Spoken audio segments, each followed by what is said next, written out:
At 16, my dad disowned me for my brother's lie. "You're a disgrace," he yelled. 2 weeks later, his pride shattered when he found out the truth.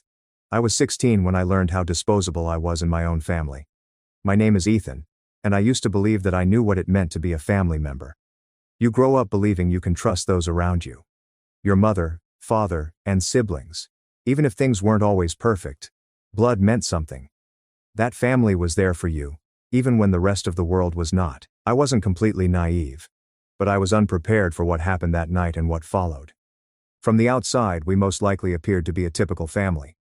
Dad was a towering figure, loud, opinionated, and rather old school. He believed in tough love, though the love part was often optional. Mom was quieter, softer, and the one who kept everything together. She was constantly there to act as a barrier between Dad and the kids. My older brother Alex was 18 and could play everyone like a game of chess. And then there was me, 16 years old and rather average in most regards. I did not cause any trouble. I kept to myself and tried really hard to remain out of the crossfire, but it didn't stop me from being the ideal scapegoat. Alex and I were close when we were kids. We battled like any other siblings. But we also built forts in the backyard, stayed up late chatting about video games, and even teamed up when our parents argued. However, around the time Alex reached adolescence and learned he could control people, things changed. He realized he could get away with almost anything as long as he told the appropriate narrative. And Dad, God, he ate it up. Alex could lie through his teeth and yet get a pat on the back, whereas I was interrogated for things I hadn't done. It started little. "There's a damaged lamp here and a lost charger there." Alex would say, "Ethan did it." That was it. No questioning, no opportunity to clarify. I'd get grounded or chastised, and Alex would smirk when no one was looking. I told Mom a few times, hoping she'd see through it, but all she did was sigh and encourage me to be the larger person. She'd argue that despite his age, he's still figuring things out. "Simply ignore him, Ethan. It's not worth fighting." But it was. It was worth the fight. I just wasn't sure how to win. Things came to a climax in early October, just as the weather began to shift. That week had been tense. Dad was concerned about job. Alex was acting strangely, and Mom had been staying late at work. I could feel something building, like a storm that you can't see but know is there. Then Friday happened. I arrived home from school, as usual, dropped my bag, grabbed a snack and proceeded to my room to play some guitar. I was learning this song that I'd been infatuated with for weeks. And for once, I felt tranquil and peaceful, as if the weekend would be quiet. I was halfway through the chorus when I heard Dad call out my name from downstairs. Not just calling and yelling, the kind of tone that makes your stomach turn instantly. "Ethan, get down here quickly." I froze. I had not done anything. I went through everything in my brain. Have I forgotten to do the dishes? Was there a chore I overlooked? I laid the instrument down carefully and walked downstairs, my pulse pounding in my chest. Dad was standing in the living room, arms crossed, face flushed. Alex was seated on the couch, staring at the floor, performing the innocent act that he had mastered over the years. There was a shattered picture frame on the coffee table. A portrait of our family was now splintered across the glass, almost like a metaphor. "You think I am stupid?" Dad snapped the second I entered the room. "Alex told me everything. You broke this and attempted to lie about it. Then you laughed in his face when he asked you to assist clean up." My jaw fell. "What? No. I do not. You dare to lie to me." He cut in with a booming voice. "Alex noticed you throw your backpack at it when you got home. Then you walked away as if it were nothing." I gazed at Alex with wide eyes. "That is not true. I didn't even enter the living room. I headed directly upstairs." Alex did not glance at me. Didn't say anything. He just kept staring at the floor and biting his lip, as if he were the victim. I returned my attention to my father, attempting to remain calm. "I swear I did not do it." "Of course you did," he exclaimed. "You're usually irresponsible and looking for attention. Do you believe this is a joke? Breaking things and lying about them?" I did not. "Enough. Don't anticipate to leave your room for the remainder of the weekend." But I responded, "Go." I resisted the temptation to dispute further. I knew from previous experience that nothing I said would matter. Dad made up his decision, and that was that. I took one more look at Alex before turning back. His face was expressionless, but I noticed the faintest twitch of a smile as I walked away. That night, I sat on my bed in silence. No music, No diversions. Just me and the mounting suspicion that something was wrong. Really broken. And not only the photo frame. I kept wondering why Alex would do that. What did he gain from it? Did he really love watching me get punished? I didn't get much sleep. The weekend only got worse. Every time I stepped downstairs, I was confronted with chilly stares and sharp comments. Alex walked around like a golden child, offering to help with supper and take out the garbage as if he were a saint. And Dad ate it up. I felt myself retreating inside my own home, as if I no longer belonged. It wasn't until Monday morning that I discovered what had transpired. I was getting my backpack from the hallway when I heard Alex in the kitchen talking on the phone. "Nah, it was easy," he responded, chuckling quietly. "I just told him that Ethan did it." He flipped out like usual. My heart has stopped. I moved closer, scarcely breathing. "Yes, bro." He did not even question it. Grounded him for the entire weekend. I didn't even have to act upset. Worked perfectly. I stepped through the doorway. Alex jumped, the phone dropping slightly from his ear. His eyes met me. And for a brief moment, we just stared at each other. No words. No justifications. Then he smiled and shrugged. Oops, I'm not sure what came over me, but I just turned around and left. I did not say anything to him, did not yell, hit a wall, or cry. I just stepped out the front door and continued walking. I had no idea where I was heading, and I didn't care. My chest felt hollow. My throat felt tight. I did not want to stay in that house for another second. It was pouring, cold, and consistent. The kind of rain that soaks into your clothing and chills you to the bone. I did not carry a jacket. I did not even grab my phone. I was 3 blocks away when I heard my name. Bryant. I turned to see Dad standing behind an umbrella, his face twisted in rage. "What the hell do you think you're doing?" I did not respond. "You think you can just storm off like some dramatic little brat? Get back to the house." "No," I murmured, barely above a whisper. "What did you say?" I stared him in the eyes. "I'm not going back." He looked at me as if I had grown a second head. Then his voice changed to a deep growl. "You are not welcome in this house if you behave like this." I did not fight back. I simply nodded, turned around and walked. I did not see where he went. I just continued walking. 3 weeks later I returned. Not because I forgave anyone, but because I had little option. I had been living with my friend Tyler's family, sleeping on a pull-out couch in their basement. His folks were nice, but I knew I couldn't stay forever. I needed clothes. I needed my school books. I'm not sure what I needed, maybe closure. When I walked through the door, nothing had changed. Alex sat on the couch, eating chips and playing video games. Dad was in the kitchen, joking with some of his auto shop co-workers. They were boisterous, making jokes and sharing stories. Then I heard it. "Yeah. I kicked him out in the rain," Dad said, chuckling. "Little punk thought he could defy me. Let him walk. Maybe that taught him something." The guys laughed. I stood motionless in the hallway, each word soaking in like a stone. And then I saw her. Mom. She was standing right behind Dad, holding a grocery bag in one hand. I'll never forget the look on her face. She had heard every word. And for the first time in a long time, I noticed something different in her gaze. Something sharp and frigid. And I knew things were going to change. I did not move. I could not. My feet were stuck to the floor as I saw Mom look at Dad as if she had never seen him before. She said nothing at first. She merely stood there, her keys still in hand and the grocery bag slipping from her fingers. I recall seeing an apple roll out and strike the floor. Nobody noticed.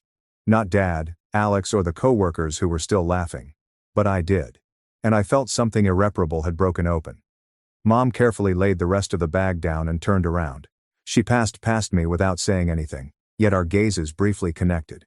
I expected disappointment or perhaps guilt. She usually gave me this look when Dad was being tough. But this time things were different. It was fire. I did not see what happened next. At least not right now. I grabbed a hoodie off the stairs and departed. I'm not sure where I was headed. I ended up sitting behind the corner store a few blocks away, watching the rain fall into puddles for what felt like hours. My phone died. I was wet through again. But I felt still. For the first time in weeks, I didn't feel anxious, hurt, or confused. I was angry. Not the kind of rage that dissipates quickly, but the kind that seeps into your bones. Slow, steady, and concentrated. When I returned home later that night, something had changed in the air. The living room was quiet. The guests were gone. Alex's game console had been unplugged, and Mom was seated at the kitchen table, sipping tea as if she hadn't just witnessed her husband laughing about abandoning his child in the pouring rain. "Come sit," she said, not looking up. I paused. "Is Dad?" "He's in the garage." "Don't worry." I was sitting nearby. The tea in front of me was still heating. "You didn't tell me," she said. "You didn't say what he said to you that night." "I assumed you already knew." "I didn't," she replied gently. "Alex told me you stormed out after breaking something and screaming at Dad." I stared down, my jaw clenched. "Of course he did." "But then I heard what your father said today," she remarked, her voice softening slightly. "And suddenly a lot of things made sense." We sat quietly. "I'm sorry," she added, making me flinch. Not because of the apology, but because it seemed genuine. Too real, like if she had finally witnessed what I had been quietly going through. I didn't say anything. I didn't know what to say, but that moment should have marked the beginning of things becoming better. It wasn't because that's when Alex knew he was losing control, which he didn't take well. The following few weeks were a slow, stifling descent. Mom began to examine things more, asking Alex for his and my perspectives, checking in with me privately, and giving me the benefit of the doubt in ways I was not used to. At first, it seemed like I was finally being seen, but it also created a bullseye on my back. Alex disliked the spotlight being drawn away from him. He was used to being the golden child, the one who could never go wrong, the favorite. The future. Mom stopped relying on his every word. She started spending more time with me, asking about school, monitoring my guitar practice, and making sure I ate dinner before leaving for the night. Alex noticed. He began small-scale sabotage. My phone charger would disappear from my room. My assignment mysteriously disappeared. One day I discovered my socks soaking wet in the bathroom sink. I didn't have proof, but I was certain it was him. His smug little sneer as I came downstairs hunting for my belongings told me everything. I tried to ignore it. I told myself he'd become bored eventually, but Alex wasn't wired that way. If he couldn't be loved, he'd settle with being feared. When he couldn't manage the narrative, he'd burn it down. I got home from school one night to find Dad pacing in the living room, his eyes wild. Alex sat on the stairs, head lowered, like a sorrowful little martyr. "Where is it?" Dad asked the moment he spotted me. "Where's what?" "You know exactly what." "I really don't." $250 from my top drawer," he replied.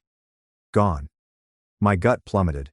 Not because I took it, but because I saw where this was headed. "I didn't take anything," I said. "Why would I even—" "Alex saw you going into our room yesterday." "I was looking for Mom, don't lie to me." I looked at Alex, who seemed hurt. "I saw him go in after school." I didn't think anything of it until I overheard him on the phone bragging about having cash for a new amp. My lips were dry. "What? That's not—" "I'm done with the lies," Dad yelled. "I should have never let you back in this house." "I didn't. You think I'm stupid? You think I wouldn't notice when money goes missing the same day you're bragging about gear? I never said that. Ask Tyler. Ask literally anyone. I haven't been saving for anything. I've been working at the corner store every weekend to pay for that amp. You can check with Mr. Hernandez." Dad scoffed. "Yeah. Well, see what your manager says." He stormed away. I stood there shivering, not in fear, but in wrath. And Alex. Alex simply smiled and walked by me as if nothing happened. That night I sat in bed, staring at the ceiling, reflecting on all the times I let things go and didn't push back. Every lie Alex uttered, every punishment I received, and every time Dad blindly believed him taught me a valuable lesson. They wanted me to be silent. They needed me to, but I was not going to do it anymore. The next day at school I saw the guidance counselor. I told her everything, not just about the money, but also about the months before it. The routine, the lies, and the care at home. She listened. She jotted things down. She nodded frequently, but I wasn't sure whether any of it meant anything. Nonetheless, it felt nice to speak it aloud. When I arrived home that afternoon, Dad was waiting for me with his arms crossed. Alex was already sitting on the couch, eating chips as if nothing had occurred. "You told your school that we were abusing you?" Dad yelled. I froze. "Your counselor called. Said they're opening a case. Said someone's coming to do a home visit." Alex smirked now. "Nice one, Ethan. Very mature." Dad took a step closer. "You think this is a game? Bringing strangers into our house? You want to humiliate your family? Fine. But you better pray they find something, because if they don't, you're out for good." I looked at Mom, who had just entered the room with laundry. Her eyes were large. "You threatened him?" she inquired. "He's trying to ruin us," Dad yelled. "He wants to tear this family apart because he's too lazy to take responsibility." "He's 16, she said. "You're a grown man. You don't get to threaten your child just because he finally spoke up." That silenced everyone, but not for long. 3 days later, the social worker arrived. She spoke to each of us separately, asking questions and taking notes. I told her everything again. She was patient, but her expression revealed nothing. I wasn't sure if she believed me. I had no idea what would happen, but Alex did, and he panicked. The following morning, I awoke to commotion. Mom was yelling. Dad roared. Alex was crying. I came downstairs and noticed it. Mom is holding Alex's phone open to a group chat. There were screenshots, images, and texts from Alex's conversations with his friends, like the following. "Watch this. I'm going to get Ethan kicked out again and my dad believes anything I say. El Mayo, that is." There were also videos. One of them is pretending to cry after smashing a plate. Another of him ridiculing me after I was grounded. It was all there. Everything. I remained there, transfixed, while Alex attempted to protect himself. It was just jokes. They're my friends. None of it's real. But Dad was not listening.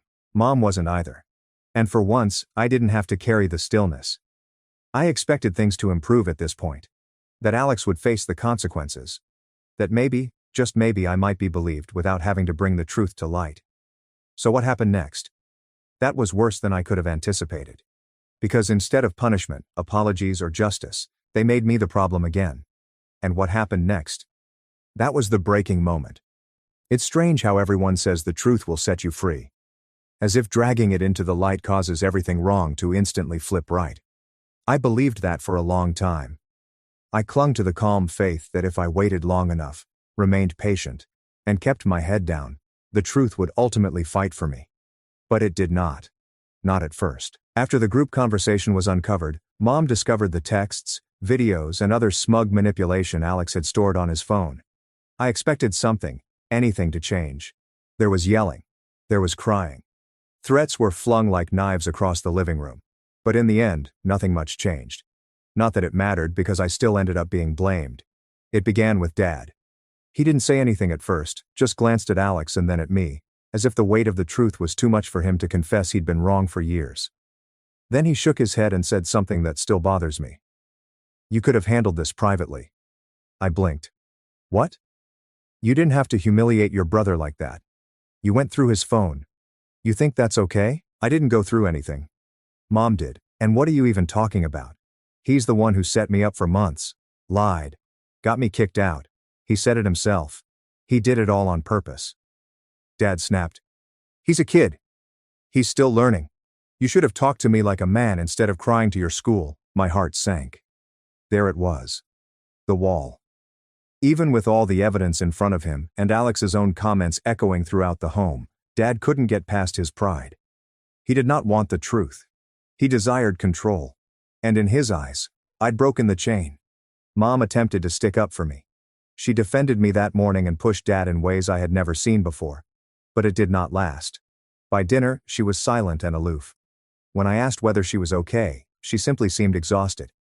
"I'm trying to keep this family together, Ethan," she said quietly. "You don't understand how hard that is." I did, but I also knew something else. It wasn't my duty to keep the pieces together anymore. After that day, things grew worse. Not louder, but quieter, which seemed crueler. Alex did not speak to me at all. Just strolled past me as if I didn't exist. Dad scarcely acknowledged me. Mom spoke only as required. There were no more accusations or screaming battles.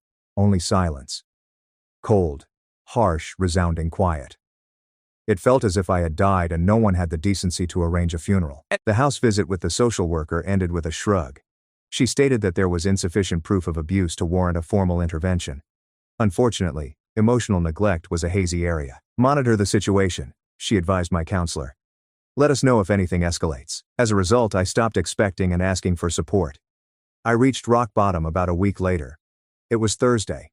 I'd stayed late after school to help the band teacher organize music stands, mainly to avoid coming home. When I eventually arrived, the front door was locked.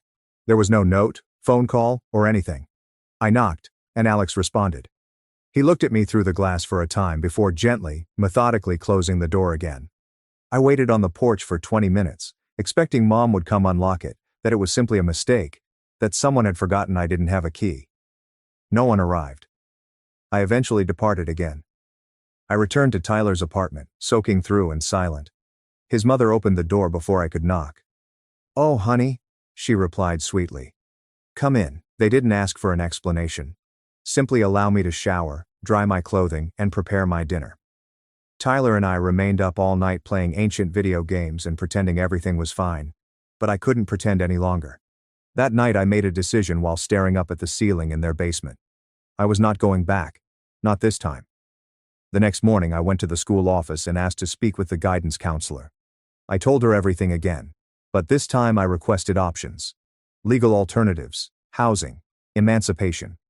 Anything. "I'm tired," I said. "And I'm not safe there."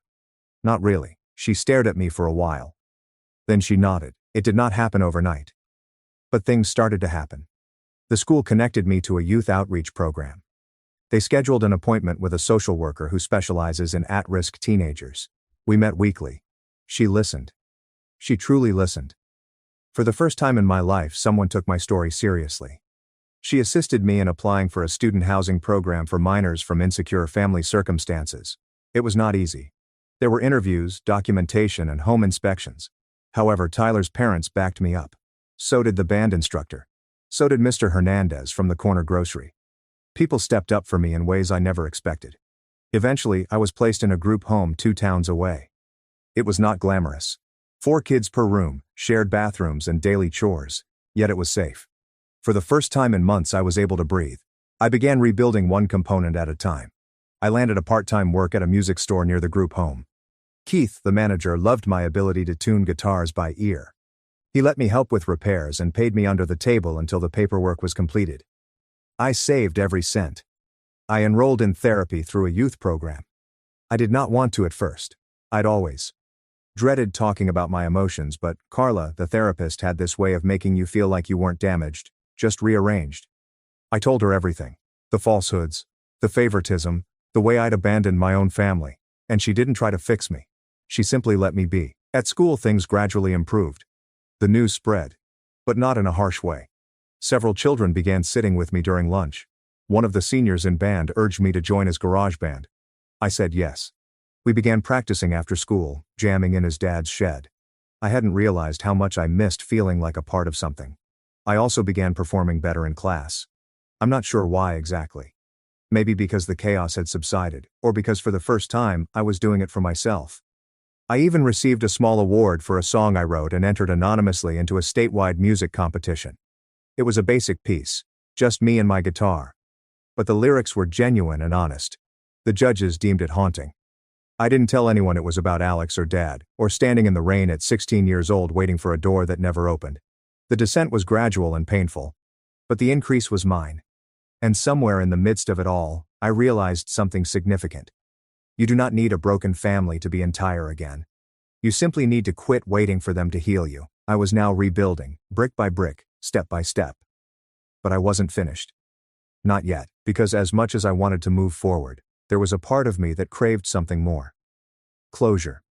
Not the type that comes with forgiveness, but the sort you take back with your own hands. And when the occasion arose, I did not hesitate. It's strange how rage can settle on you like embers from a wildfire.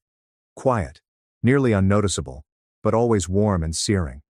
For months I had buried the worst of it beneath the minor successes. My employment at the music shop, band practice, and scholarship. Everyone said I was doing well. My school counselor said I was resilient. Carla claimed I was mending, and in some ways I was. But there was still a part of me, this obstinate, pulsing agony that hadn't gone away, that remembered the cold rain on my hoodie. Alex smirked through the glass. My father's voice was like a door slamming shut. "You're not welcome in this house." That statement played on repeat several nights. I wasn't preoccupied with revenge as I lay in bed at the group home, staring at the ceiling. Not precisely. I didn't want any violence or a dramatic courtroom moment where I stood up and pointed at them like in a movie. No, I wanted something much simpler. I wanted the truth to matter. I wanted them to feel as I felt, and I wanted power. That's where it began. The concept came slowly, like a guitar riff I couldn't get out of my mind. It began as a notion, then evolved into a plan, then a project, and finally information. People forget that teenagers are constantly observing, listening, and taking notes. And I had spent my entire life doing exactly that. I knew my father. I knew how he thought, how he lied, how he boasted, and how he never examined the minor details because he was too busy exaggerating the major ones. I understood how much he valued appearances, respect, and being the guy everyone looked up to in his circle. I also sensed Alex was weakening, that his golden child facade was crumbling now that I wasn't there to absorb the heat. I still had mutual friends at school, and they told me stuff without realizing they were helping me. Stories of Alex skipping class, getting into fights, and mouthing off at teachers. One student claimed Alex had begun bragging about being able to hack grades and manipulate attendance in the school system. That piqued my interest, so I began asking around slowly and cautiously. It turned out that Alex had gained access to the school system without using hacking tools. Exactly. One of his acquaintances had an older brother who worked in information technology for the district. They'd discovered a backdoor into the school site using a shared admin account and a password written on a sticky note in the lab. Alex had been using it for months, not only to correct grades, but also to eliminate absences and submit bogus assignments. He even included an extracurricular activity on his transcript that did not exist, and no one noticed. That was the beauty of favoritism. Everyone assumed the best about him. I did not tell anyone. Not yet. Because I wasn't prepared to move, not until the next piece slipped into place, which occurred roughly 3 weeks later. I was working at the music store when Keith, the owner, pulled me away and handed me a large envelope. "What's this?" I inquired. "Your competition prize?" he inquired. "They sent it here since you listed the shop as your primary mailing address." Smart, by the way. I retrieved it. The inside contained a check. $2,500. More what I had imagined. Enough for a new guitar. Perhaps even enough for my used laptop. But I did not spend it. Not yet. Because now I had the means, and the motivation. "There's just one more thing to do," I contacted Tyler that night. We hadn't chatted much lately, simply drifted like people do, but he was still the only one who had witnessed what happened to me in real time. He didn't hesitate when I asked to meet. We bought burgers and sat in his driveway like we were 13 again, talking about nothing until I eased into it. "I need a favor," I said. Tyler lifted his eyebrow. "What kind of favor?" "Nothing illegal, just be quiet." He nodded slowly. "I'm listening." I informed him about Alex, the system, the phony grades, and the administrator login. Tyler's eyes widened. "Dude, that's a felony." "Only if I expose him wrong," I said. "I don't want to get anyone arrested. I want the school to know. I want my parents to know. I want it all to crash down. Not because I shouted it from the rooftops, but because he did it to himself." Tyler grinned. "Okay, I'm in. But how?" That's when I revealed the rest of the strategy. We'd gather evidence, not just screenshots, but video and audio, something impossible to dispute, something I could drop like a hammer at precisely the perfect time. And the appropriate occasion would be family honors night. It happens every spring. The school held a stupid ceremony for students and parents to recognize academic success and moral virtue. Alex was supposed to get 3 bogus awards, one for academic performance, one for extracurricular leadership, and one for peer mentorship, whatever that meant. Naturally, my folks had planned to go. It was their favorite thing, parade Alex around like a prize. I wanted that night, but I couldn't simply show there with charges. I needed to structure it like a story. So we began assembling. Tyler pretended to be interested in Alex's methodology. He stated that he sought help with his own grades. He persuaded Alex to ramble, gloat, and describe the entire process again, this time on camera with his phone in his jacket pocket. We have everything. The login information, the fraudulent activity, and even a screenshot of Alex adding a volunteer trip to his record that never occurred. Meanwhile, I approached the competition board for the music scholarship. I told them I wanted to give a portion of my award money anonymously to help support future entries for children in group homes. They loved the concept. They invited me to attend honors night and receive a special plaque in front of the audience. Perfect. Now I had a cause to be present. On the day of the event, I wore a borrowed blazer and stood to the side while Alex and my dad mingled with the staff. My mother spotted me first. Her expression altered. Shock, followed by reluctance, and then something resembling shame. "Ethan," she informed me. I didn't know you were coming. I was invited, I replied simply. Scholarship award. Alex stopped laughing and paled as he noticed me. What are you doing here? I asked, smiling. Oh, I'm just here to support my family. Isn't that what this night is all about? Dad said quietly. Just gave me a once-over and groaned. Typical. The ceremony began. Names were called. Applause echoed. I received my certificate and stepped off stage with a stiff smile. Then it was Alex's turn. They went over his accomplishments, grades, clubs, and mentorship. And as the applause rang out, Tyler snuck into the back row where I stood. He gave me a USB drive. I nodded. Showtime. I approached the principal after the ceremony, right as she was applauding my parents. I smiled politely and explained that I needed to show her something vital about the school's online system. She appeared confused, then concerned. I handed her the drive. Everything's on there, I said. You'll want to look through it carefully. She asked queries. I didn't answer them. Not then. I told her to send me an email if she wanted any clarification. Then I left. 3 days later I received the note. A formal request for a statement. Alex was being investigated for academic dishonesty. But it was not the finest part. No, the best part came later, when everything I had been working on finally came together. When they found out the fallout was bigger than I had anticipated. When the principal emailed me requesting a formal statement, I knew the dominoes had finally begun to fall. It did not happen instantly. Nothing in real life ever is. But as soon as I agreed to meet with her and 2 district administrators the next day, I could feel the power dynamic shift. They invited me into a small conference room with a picture of water on the table and notepads in front of each chair. It was calm, professional, and serious enough to make my palms sweat, despite the fact that I knew I had done nothing wrong. They played the videos. They posed meaningful, careful questions. They looked at the screenshots. They even identified the hacked admin credentials that Alex had been using. Apparently, a password reset went unreported months ago. When they were finished, one of the district administrators sighed gently and laid the final printed screenshot down as if it weighed 100 pounds. Thank you, Ethan. She clarified. This is a very significant breach. And the fact that a student has been using administrator access to alter academic records is extraordinarily serious. I didn't make a scene. I did not smile. I just nodded. When will you tell him? I inquired. We'll notify him and his parents today, the principal explained. And his teachers and possibly the board, depending on what else we find. What about the other students? I inquired. The ones he helped change grades for? That depends on the extent of the manipulation, she told me. We have to audit everything, but Ethan, you did the right thing. The right thing. People use those phrases so casually. But hearing them from someone other than my family, someone who had no reason to lie and no hidden motivation, impacted me harder than I anticipated. I left the meeting knowing that the fuse had been lighted. And all I had to do now was sit back and observe. The explosion occurred 3 days later. My phone rang while I was restringing a customer's guitar behind the counter at the music shop. It was Mom, not a text or message, but a phone call. I hesitated before picking up. Hello, Ethan. Her voice sounded faint and strained. Can you come home, please? We need to talk. I didn't answer yes or no.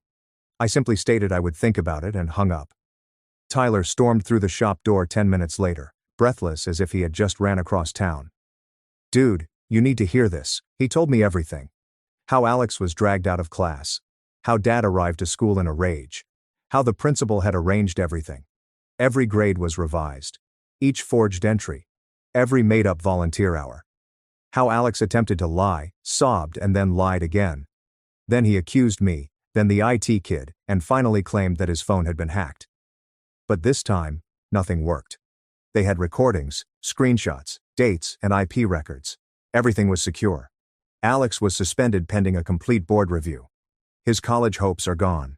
His peer mentor award was revoked. His reputation is shattered. Tyler reported my father as pacing the hallway like a caged animal, ranting about conspiracies and vendettas until a district officer ordered him to walk outside or be removed out.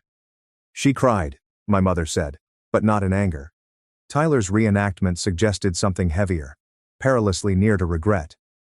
Later that evening, following my shift, I decided to leave. Not for them. For me. I needed to see the impact for myself. Not out of spite, but to end the chapter completely. To allow my younger self, who was drenched, rejected, and disregarded, To finally see justice without being silenced. When I arrived, the house was in chaos. The living room was a disaster. Papers are everywhere. A crumpled letter from the school board rested on the coffee table. Dad was sitting in his chair, head in his hands, and breathing heavily. Alex reclined on the couch with a blotchy and red face and swollen eyes. He wasn't crying anymore. He was empty.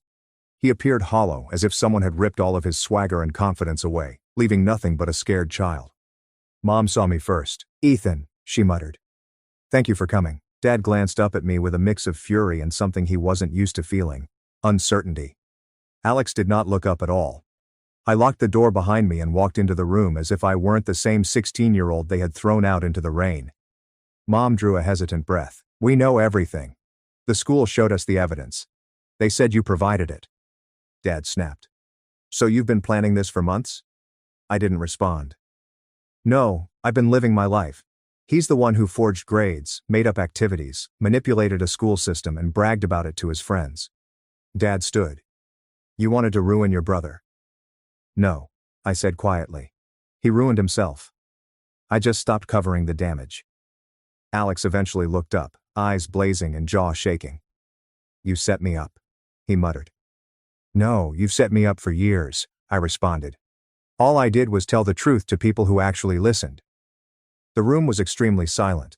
I could hear the refrigerator hum in the kitchen. Mom cleaned her face. "Ethan, why didn't you come to us? Why didn't you give us a chance to fix this?" I laughed gently.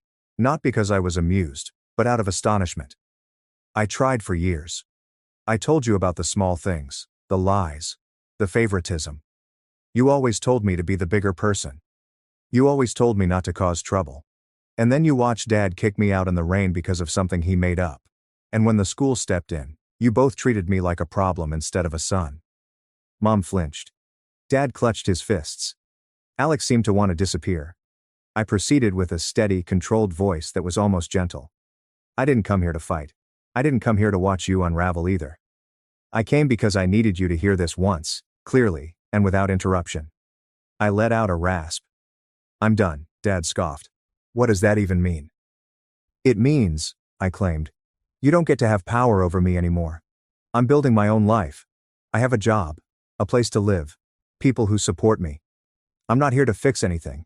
I'm here to close the door you slammed on me when I was 16. Mom stepped forward. "So that's it? We lose you? You lost me the night I begged to come inside and no one opened the door." I said. "Tonight isn't about loss. It's about understanding." Alex finally spoke again, his voice quiet. "Ethan, I'm sorry." I studied him. Maybe he intended it. Perhaps he didn't. But it didn't matter because I wasn't the one who needed his apologies anymore. "I hope," I replied softly, "you learned something from all this. Not because you got caught, but because you finally felt what it's like to face the consequences you've been handing me for years." He looked away. Mom cried again. Dad was silent because he was angry, ashamed, or both. It did not matter. I took a step toward the door.